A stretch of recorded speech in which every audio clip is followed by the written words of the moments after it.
ഞാൻ നിങ്ങൾക്ക് മുമ്പിൽ അവതരിപ്പിക്കുന്നത് നമ്മുടെ വെളിപ്പാടകലെ ഏകദേശം ഇവിടെ നിന്ന് 20 മീറ്റർ അപ്പുറത്തുള്ള തേലക്കാട് എന്ന നാട്ടിൽ മാസങ്ങൾക്ക് മുമ്പ് സംഭവിച്ചു പോയ ഒരു ദാരുണമായ ഒരു സംഭവ കഥ നിങ്ങൾക്ക് മുമ്പിൽ ഞാൻ അവതരിപ്പിക്കാൻ പോവുകയാണ്.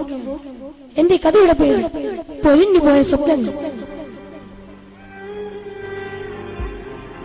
നിങ്ങൾ ശ്രദ്ധിച്ചാലും തേലക്കാടെന്ന നാട്ടില് സെപ്റ്റംബർ 6 തന്നില് യൗമുൽ ജുമുഅ നാളില് കേട്ടോ നിലാവിളികള് ഉമ്മമാർ പിന്നെ മക്കളും കെട്ടിപ്പിടിച്ച രംഗവും അന്തിച്ച് നമ്മൾ നിന്നതും കൂട്ടപ്പരച്ചിൽ കേട്ടതും തേലക്കാടെന്ന നാട്ടില്. അത് 2013 സെപ്റ്റംബർ 6 അന്നൊരു വെള്ളിയാഴ്ച. മറക്കാനാവാത്ത ദുഃഖവേള. സമയം ഏകദേശം 1:35. മുസ്ലിം പുരുഷന്മാർ പള്ളികളിൽ നിന്നും ജുമാ കഴിഞ്ഞ് ഇറങ്ങി വരുന്ന സമയം പെട്ടെന്ന് എല്ലാവരുടെ മുഖത്ത് എന്തെന്നില്ലാത്തൊരു അസ്വസ്ഥത. മൊബൈലുകൾക്ക് വിശ്രമമില്ലാത്ത സമയം എല്ലാവരും ഈ തേലക്കാടെന്ന നാട്ടിലേക്ക് ഓടുകയാണ്. അവിടെ കണ്ട കാഴ്ച നാടാകെ കരയിച്ച് പലരും യാത്രയായി.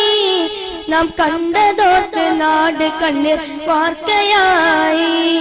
നാടാകെ കരയിച്ച് പലരും യാത്രയായി. നാം കണ്ടതോർത്ത് നാട് കണ്ണീർ വാർത്തയായി. ഓരോരോ മനുഷ്യർ പിടഞ്ഞിടുന്നു ജീവനായി. ഒട്ടിപ്പിടിച്ച ശരീരങ്ങൾ കണ്ട് സ്തബ്ധരായി. ഓരോരോ മനുഷ്യർ പിടഞ്ഞിടുന്നു ജീവനായി. ഒട്ടിപ്പിടിച്ച ശരീരങ്ങൾ കണ്ട് സ്തബ്ധരായി. നട്ടിത്തെറിച്ച് പോയിടുന്നു അന്ന് ജനങ്ങൾ. നട്ടറ്റിപ്പോയിടോലരംഗം കണ്ടു നിന്നവർ. നട്ടിത്തെറിച്ച് പോയിടുന്നു അന്ന് ജനങ്ങൾ. നട്ടറ്റിപ്പോയിടോലരംഗം കണ്ടു നിന്നവർ. അതെ, ഈ റോഡിലൂടെ പെരിന്തൽമണ്ണയിൽ നിന്ന് മേൽക്കുളങ്ങളിലേക്ക് പോവുകയായിരുന്ന ഒരു മിനി ബസ് അപകടത്തിൽപ്പെട്ടിരിക്കുന്നു. തേലക്കാടെത്തുന്നതിന് മുമ്പുള്ള പൂവക്കുണ്ട നറുക്കത്തിൽ വെച്ച് പെട്ടെന്നായിരുന്നു സംഭവിച്ചത്. ഒരു കൂട്ട നിലവിളി, അതോടെ എന്നൊരു ശബ്ദവും. ആ നിലവിളി അതോടെ നിലച്ചു. നിയന്ത്രണം വിട്ട് ആ ബസ് നാം ഇന്നും നട്ടിലോടെ നോക്കുന്ന ആ മരത്തിൽ ശക്തിയായിടിച്ചു. നിമിഷങ്ങൾക്കകം പരിസരവാസികളെ കൊണ്ടും അടുത്തുള്ള ദേശക്കാരെ കൊണ്ടും ഈ നാട്ടുകാരെ കൊണ്ടും അവിടെ നിറഞ്ഞു. എല്ലാവരും തിമിർത്തു വീഴുന്ന ശക്തമായ മഴയെ അവഗണിച്ച് രക്ഷാപ്രവർത്തനത്തിന് വേണ്ടി സജീവമായി. പക്ഷേ അപ്പോഴേക്കും പലരും ഈ ലോകത്തോട് എന്നേക്കുമായി വിട പറഞ്ഞിരുന്നു. ഉടൻ തന്നെ ചാനലുകളിലൂടെ ഈ ലോകം മുഴുവൻ അറിഞ്ഞു. അല്ലാഹുവിന്റെ കലയാണോക്കണം സോദരേ, അത് തട്ടി നീക്കുവാൻ കഴിയില്ലല്ലോ എൻ പ്രിയരേ. അല്ലാഹനെ ഓർത്ത് കണിഞ്ഞിടേണം എല്ലോകരേ. അസ്റായിൽ നിൻ കൂടെ ഉണ്ടെന്നുള്ളതും ഓർക്കണേ. അത് സംഭവിച്ചു. സൃഷ്ടാവിന്റെ അചഞ്ചലമായ വിധിയെ തട്ടി നീക്കാൻ ഒരാൾക്കും സാധ്യമല്ല. എന്നാൽ ആ വാഹനത്തിലുണ്ടായിരുന്നവർ ആരൊക്കെയാണെന്നോ കുസൃതികൾ കാട്ടി തേലക്കാടും മേൽക്കുളങ്ങളിലും ഓടിച്ചാടി നടക്കേണ്ട 16-17 വയസ്സുള്ള കൗമാരക്കാരായ വിദ്യാർത്ഥിനികൾ.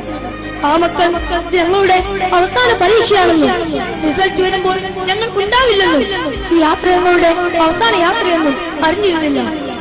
അതുപോലെ തന്നെ മധ്യവയസ്കരായ സ്ത്രീകൾ, ഏതാനും യുവാക്കൾ, അവരാരും ഞങ്ങളുടെ അവസാന യാത്രയെന്ന് അറിഞ്ഞിരുന്നില്ല. എന്നാൽ ഏറെ ദുഃഖിപ്പിക്കുന്ന മറ്റൊരു സംഭവത്തിലേക്ക് നിങ്ങളുടെ ശ്രദ്ധയെ ഞാൻ തിരിക്കുകയാണ്. കല്യാണക്കുറിയും അന്നാണല്ലോ വീട്ടിൽ മോതിരമണി സദ്യക്കായി വട്ടം ഒരുക്കുന്നേ, അപ്പോൾ ദുഃഖത്തിൻ വാർത്തകൾ കേൾക്കുന്നേ. കല്യാണക്കുറിയും അന്നാണല്ലോ, വീട്ടിൽ മോതിരമണിയുന്ന ദിനമല്ലോ. സദ്യക്കായി വട്ടം ഒരുക്കുന്നേ, അപ്പോൾ ദുഃഖത്തിൻ വാർത്തകൾ കേൾക്കുന്നേ. മേൽക്കുളങ്ങര മഹലിലുള്ള ഒരു പെൺകുട്ടിയുടെ വിവാഹ കാര്യങ്ങൾ സംസാരിച്ചുറപ്പിക്കുന്ന ദിവസമായിരുന്നു അന്ന്. അവളുടെ വീട്ടിൽ സദ്യക്കുള്ള തയ്യാറെടുപ്പുകൾ നടത്തിക്കൊണ്ടിരിക്കുന്നതിന്റെ ഇടയിലാണ് ഞെട്ടിപ്പിക്കുന്ന ഈ ദുരന്ത വാർത്ത അവരുടെ കാലുകളിൽ എത്തുന്നത്. മറ്റൊരു പെൺകുട്ടിയുടെ മോതിരമണൽ കൈമാറൽ ചടങ്ങ് നടന്നു കഴിഞ്ഞിരുന്നു. ഭാവിവരന്മാരെ ഓർത്ത് സ്വപ്നം കണ്ടു കഴിയുന്ന വിവാഹിതരാവാൻ പോകുന്ന 2 പെൺമക്കൾ അക്കൂട്ടത്തിൽ ഉണ്ടായിരുന്നുവെന്ന് നമ്മെ ഏറെ ദുഃഖിപ്പിക്കുന്നു. അല്ലാഹു തആല അവർക്ക് സ്വർഗത്തിൽ വെച്ച് വിവാഹിതരാവാൻ തൗഫീഖ് നൽകട്ടെ. ആമീൻ. അതുപോലെ തന്നെ ഈ തേലക്കാട് നാട്ടിലുള്ള പഠനത്തിൽ മിടുക്കരായവരുമായ ഏതാനും വിദ്യാർത്ഥികളും അതിലുണ്ടായിരുന്നു. അതെല്ലാം നമ്മെ ഏറെ ദുഃഖിപ്പിക്കുന്നു. അവർക്ക് സർവശക്തനായ റബ്ബ് അവരുടെ കുടുംബത്തിന് സമാധാനം നൽകട്ടെ എന്ന് ഈ അവസരത്തിൽ ഞാൻ പ്രാർത്ഥിക്കുന്നു. എന്നാൽ ഈ ദുരന്ത വാർത്ത അറിഞ്ഞ് പെട്ടെന്ന് ഓടിയെത്തി രക്ഷാപ്രവർത്തനത്തിന് വേണ്ടി സജീവമായി പങ്കെടുത്ത ഈ പരിസര പ്രദേശത്തുകാരെ പോലെ കാര്യവട്ടം, വേങ്ങൂർ, കാപ്പ് തുടങ്ങിയ പ്രദേശത്തുള്ളവരെയും പ്രത്യേകം ഈ അവസരത്തിൽ ഞാൻ അഭിനന്ദിക്കുന്നു. അവരിൽ ഒരാൾ രക്ഷാപ്രവർത്തന സമയത്ത് കണ്ട വേദനാജനകമായ ഒരു സംഭവം പറയുകയാണ്. വാലിയടുത്തു പെൺകുഞ്ഞൊന്നിനെ അന്നേരം കൂട്ടി പിടിച്ചു എന്നേ, ദാഹജലത്തിനവൾ മോഹിച്ചോ, അല്പം കഴിഞ്ഞവൾ മൗത്താകുന്നു.